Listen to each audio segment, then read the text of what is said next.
But I don't even know what else to say. But I'm going to tell you right now that from my perspective, the overriding principle of sentencing that I'm considering is not only punishment. 134, the state of Ohio versus Noah Bays. I feel very fortunate to be here today. I am the maternal grandmother of Noah's 13-year-old daughter. I have known Noah for approximately 15 years. His daughter has lived in my home her entire life, and I have had primary custody of her since she was 9 months old, and Noah had weekend visitation.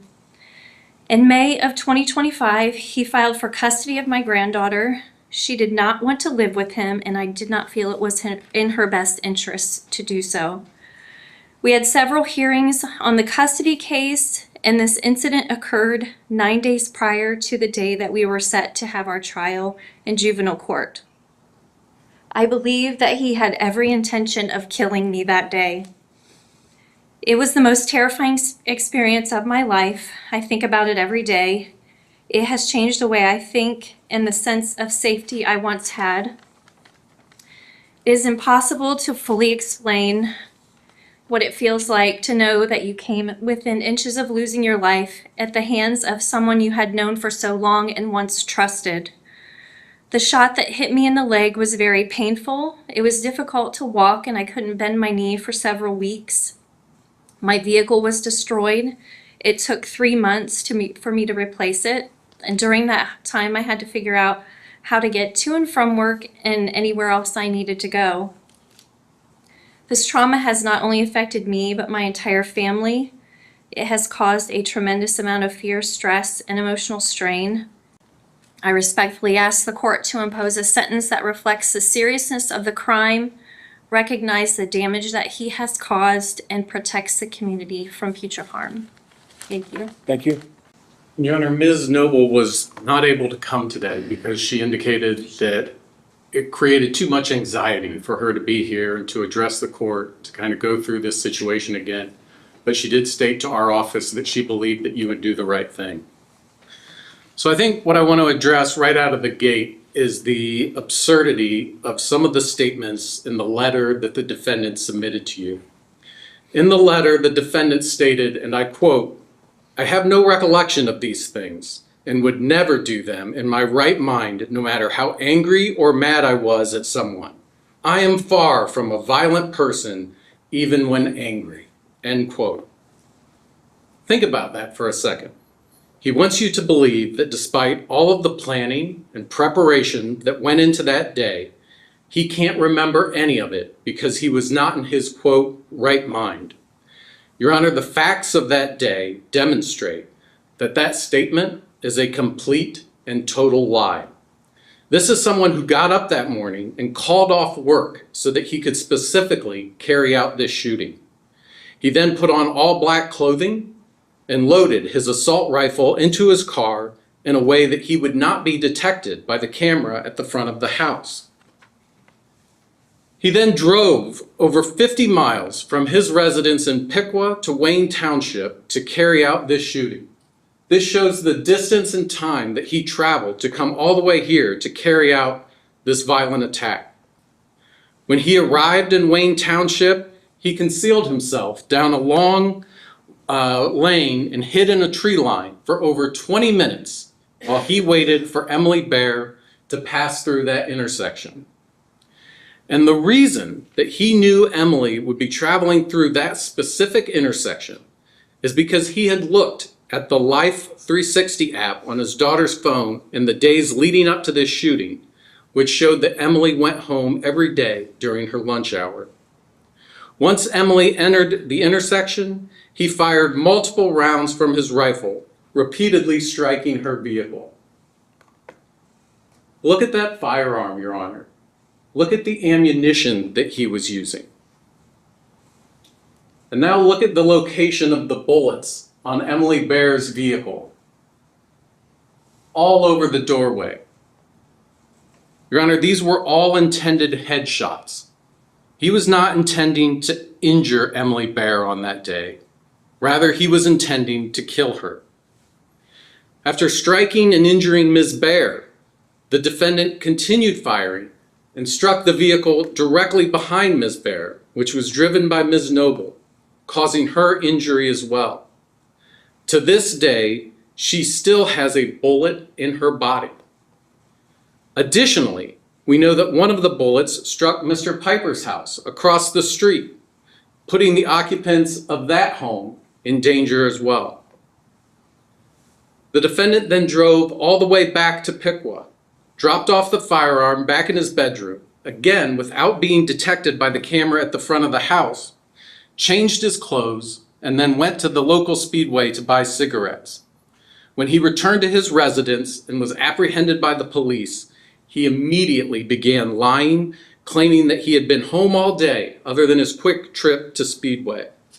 When he was interviewed by detectives later that evening, he continued to lie, claiming that he was only gone from the house that day for about 10 minutes, and he further told them that the only gun he owned was a shotgun that was used for trap shooting.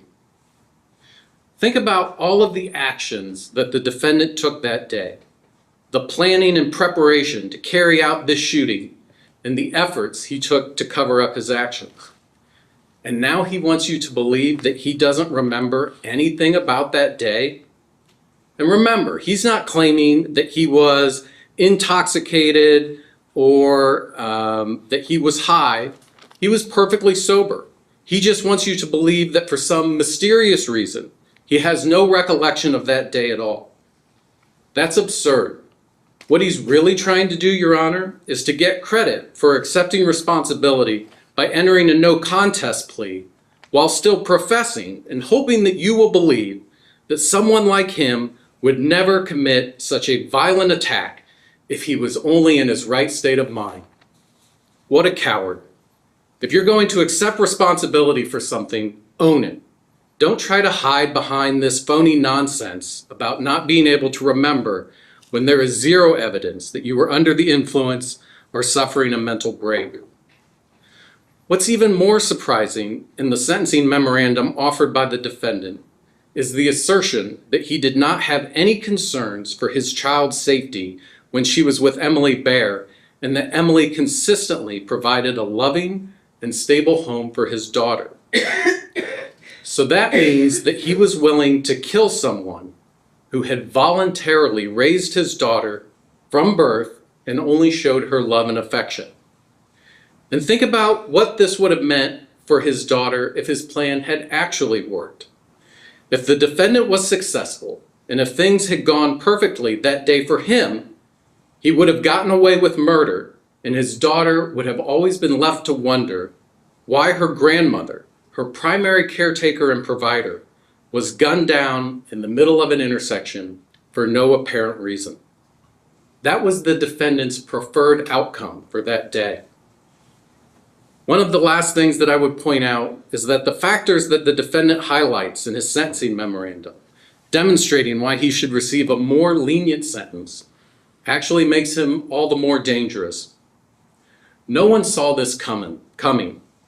Even Emily, when she was asked shortly after the shooting whether the defendant could have been involved, stated that she did not think that he would do something like this. The fact that there were no outward signs of anger or aggression towards Emily makes the methodical and calculated actions of the defendant all the more concerning. No one thought the defendant was capable of such a violent and senseless plot to murder someone. That's borne out in all of the letters that the court received. Only he knew what he was truly capable of, and because of that, he almost got away with it. Finally, Your Honor, there is one sentiment in the defendant's letter that I actually agree with. At the conclusion of the letter, the defendant suggested to you that 20 to 30 years in prison would not be appropriate for someone like him. And I couldn't agree more. 20 to 30 years is too light for what this defendant did. Therefore, we think a sentence in the range of 30 to 40 years is more appropriate when you consider all of the facts and circumstances and take into account that he is still being dishonest with this court with that self-serving letter he submitted, claiming to have no memory of that entire day. Thank you, Your Honor. Thank you. To Mr. Knippett's statements, I think they're a bit disingenuous in terms of how he's characterizing Mr. Bays' letter and all the letters in support that were provided. And part of a sentencing memorandum is defense asks the court in mitigation to look at all the sentencing factors and sentence an individual that's consistent to the circumstance with all other cases that the court has looked at and similar in nature. And I understand this is an allegation of a violent offense, but Mr. Bays did plead no contest, and part of that is, and from a defense lawyer's point of view, is there's an acceptance of responsibility for the purposes of a sentencing, but also he's still maintaining the no contest plea based upon the advice of counsel, and he intends to appeal for the purposes of some pretrial motions that we've had in this matter. So I think I don't want the court to consider that, based upon my advice, that Mr. Bays did accept responsibility for the purposes of writing a letter to the court. I think he should be given credit for that in terms of what he's done and all the other letters in support that were provided. Also, Judge, I would note, I don't think I addressed this in my sentencing memorandum, but for the purposes of any financial sanctions, Mr. Bays has been incarcerated in this county jail since October of 2025. He's obviously had no income. Mr. Bays, is there anything you'd like to say? No, sir. All right. The court has considered the statements made here today, the purposes and the principles of sentencing, including punishment, deterrence, and protection of the public. Mr. Bays, I got to tell you, I've been on the bench for almost 10 years now, and I have never seen anyone that has done so much prior calculation and design, formulating a plan to go and to lie in wait and ambush someone that they know over a potential court ruling. This is new to me. I mean, you read stories of people driving across the country and shooting and killing a former family member or something. Didn't think it would ever happen in Warren County. I live in this community. I am shocked by your conduct. I'm shocked by what I perceive to be as your lack of remorse, your lack of accountability. But I don't even know what else to say. But I'm going to tell you right now that from my perspective, the overriding principle of sentencing that I'm considering is not only punishment, but I have to protect my community. So, court does find that a prison sentence is necessary to fulfill the purposes and principles of sentencing. On count one, 10 to 15 years plus 3 years on the gun spec. That to be served by law consecutive to the 10 years. On count 4, the court is going to order you to serve 10 years in prison plus 3 years on that gun spec, those both to be served consecutive to each other and consecutive to count 1. On count 7, the discharge offense, the court is going to order you to serve 3 years in prison plus the 3-year gun spec, those to be served consecutive to each other and consecutive to count 1 and 4. And on count 8, court is going to order you to serve 3 years in prison and 3 years on the gun spec, those to be served concurrent with each other and concurrent with count 1, 4, and 7. It is possible, these are mandatory sentences, so I'm not going to get into the good time. Thank you. Anything else? There you are. Mr. Booth. Judge, only that for the court to note the defense's objection with respect to the court sentence today for the purpose of the appellate record. To my sentence? Yes, sir. I would anticipate he was going to object and file an appeal. Yes, sir. You can have a seat at council table.